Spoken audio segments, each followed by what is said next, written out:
ایک شخص ایک ذبح کی ہوئی مرغی لے کر مرغی فروش کی دکان پر آیا اور کہا کہ بھائی ذرا اس مرغی کا گوشت بنا کر دے دو۔ مرغی فروش نے کہا کہ بھائی مرغی رکھ کر چلے جاؤ اور آدھے گھنٹے بعد آ کر گوشت لے جانا۔ اتفاق سے شہر کا قاضی مرغی فروش کی دکان پر آ گیا اور دکاندار سے کہا کہ یہ مرغی مجھے دے دو۔ دکاندار نے کہا کہ یہ مرغی میری نہیں بلکہ کسی اور کی ہے اور میرے پاس بھی ابھی کوئی مرغی نہیں جو میں آپ کو دے سکوں۔ قاضی نے کہا کہ کوئی بات نہیں، یہی مرغی مجھے دے دو، مالک آئے تو کہنا کہ مرغی اڑ گئی تھی۔ دکاندار نے کہا کہ ایسا کہنے کا بھلا کیا فائدہ ہوگا، مرغی تو اس نے خود ذبح کر کے مجھے دی ہے، پھر ذبح کی ہوئی مرغی کیسے اڑ سکتی ہے؟ قاضی نے کہا میں جو کہتا ہوں اسے غور سے سنو، بس یہ مرغی مجھے دے دو، اس کے مالک سے یہی کہو کہ تیری مرغی اڑ گئی تھی، وہ زیادہ سے زیادہ تمہارے خلاف مقدمہ لے کر میرے پاس ہی آئے گا۔ دکاندار نے کہا کہ اللہ سب کا پردہ رکھے اور مرغی قاضی کو پکڑا دی۔ قاضی مرغی لے کر نکل گیا تو مرغی کا مالک بھی آ گیا اور دکاندار سے کہا کہ گوشت بن گیا ہے۔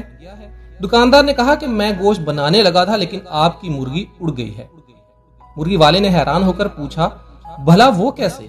میں نے خود ذبح کی تھی، اڑ کیسے گئی؟ دونوں میں پہلے نوک جھوک شروع ہوئی اور پھر بات جھگڑے تک جا پہنچی، جس پر مرغی والے نے کہا کہ چلو عدالت قاضی کے پاس چلتے ہیں، اور وہ چل پڑے۔ دونوں نے عدالت جاتے ہوئے راستے میں دیکھا کہ دو آدمی لڑ رہے ہیں، ایک مسلمان ہے جبکہ دوسرا یہودی۔ چھڑانے کی کوشش میں دکاندار کی انگلی یہودی کی آنکھ میں جا لگی اور یہودی کی آنکھ ضائع ہو گئی۔ لوگوں نے دکاندار کو پکڑ لیا اور کہا کہ عدالت لے کر جائیں گے۔ دکاندار پر اب دو مقدمے بن گئے تھے۔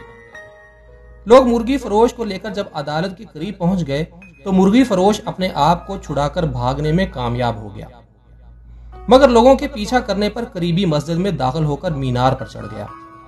لوگ جب اس کو پکڑنے کے لیے مینار پر چڑھنے لگے تو اس نے مینار سے چھلانگ لگا دی۔ وہ ایک بوڑھے آدمی پر گر گیا جس سے وہ بوڑھا مر گیا۔ اب اس بوڑھے کے بیٹے نے بھی لوگوں کے ساتھ مل کر اس کو پکڑ لیا اور سب اس کو لے کر قاضی کے پاس پہنچ گئے۔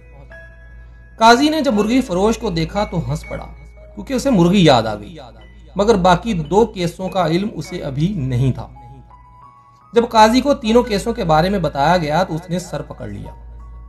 اس کے بعد چند کتابوں کو الٹا پلٹا اور کہا ہم تینوں مقدمات کا یکے بعد دیگرے فیصلہ سناتے ہیں۔ سب سے پہلے عدالت میں مرغی کے مالک کو بلایا گیا۔ قاضی نے پوچھا تمہارا دکاندار پر دعویٰ کیا ہے؟ مرغی والا بولا جناب اس نے میری مرغی چرائی ہے کیونکہ میں نے ذبح کر کے اس کو مرغی دی تھی اور اب یہ کہتا ہے کہ مرغی اڑ گئی ہے۔ قاضی صاحب مردہ مرغی کیسے اڑ سکتی ہے؟ قاضی نے پوچھا کیا تم اللہ اور اس کی قدرت پر ایمان رکھتے ہو؟ مرغی والا بولا جی ہاں جناب، کیوں نہیں؟ قاضی نے کہا کیا اللہ تعالیٰ نے قرآن مجید میں یہ ارشاد نہیں فرمایا کہ اللہ تعالیٰ بوسیدہ ہڈیوں کو دوبارہ زندہ کرنے پر قادر ہے؟ تمہاری مرغی کا زندہ ہو کر اڑنا بھلا کیا مشکل ہے؟ یہ سن کر مرغی کا مالک خاموش ہو گیا اور اپنا کیس واپس لے لیا۔